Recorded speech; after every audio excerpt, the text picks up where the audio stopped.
காஞ்சிபுரத்தை அடுத்த களக்காட்டூரில் தமிழக முதல்வர் ஜோசப் விஜய் அவர்களின் 52வது பிறந்த நாள் விழா முன்னிட்டு போதையில்லா தமிழகமாக மாற்ற வேண்டும் என பேட்டை எடு ட்ரக்ஸை விடு என்ற வாசகத்துடன் உறுதிமொழி ஏற்றுக்கொண்டு கிரிக்கெட் விளையாட்டு வீரர்கள் விளையாட்டு போட்டியினை நடத்தினர்.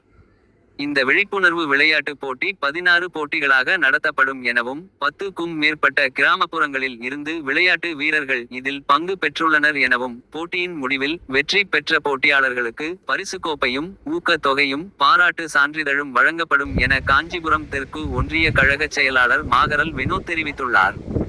இதற்கு உறுதுணையாக இருந்த அமைச்சர் தென்னரசு அவர்களுக்கும் உத்திரமேரூர் சட்டமன்ற உறுப்பினர் மாவட்ட கழக செயலாளர் முனிரத்தினம் அவர்களுக்கும் நன்றிகளையும் தெரிவித்துக் கொண்டார்.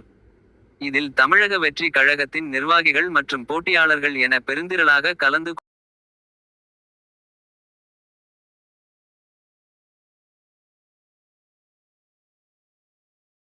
தெற்கு ஒன்றியம் சார்பில் தமிழக நிரந்தர முதல்வர் மாண்புமிகு திரு ஜோசப் விஜய் அவர்களின் 52வது பிறந்த நாளை முன்னிட்டு காஞ்சிபுரம் தெற்கொன்றிய சார்பில் மாபெரும் விழிப்புணர்வு, அதாவது போதை விழிப்புணர்வு ஏற்படுத்தும் வகையில் இன்றைக்கி தமிழ்நாட்டில் பார்த்திங்கன்னா இளைஞர்கள் பெருமளவில் இந்த போதை கலாச்சாரத்தினால அவங்க வாழ்க்கை வந்து சீரழித்ததோடு அவங்க குடும்பம் மற்றும் சமுதாயத்தில் மிகப்பெரிய அதிகரிப்பதால் மாண்புமிகு ஜோசப் விஜய் அவர்களின் ஆலோசனைப்படி அவர்களின் வழிகாட்டுதன்படியும் இன்றைக்கி பார்த்தீங்கன்னா காஞ்சிபுரம் தெற்கொன்றியத்தில் மாபெரும் கிரிக்கெட் போட்டியை முன்னேற்றுவோம். இந்த பேட்டை எடு ட்ரக்ஸை விடு என்ற ஒரு வாசகத்தோடு இந்த விளையாட்டு போட்டியை துவக்கி இருக்கோம்.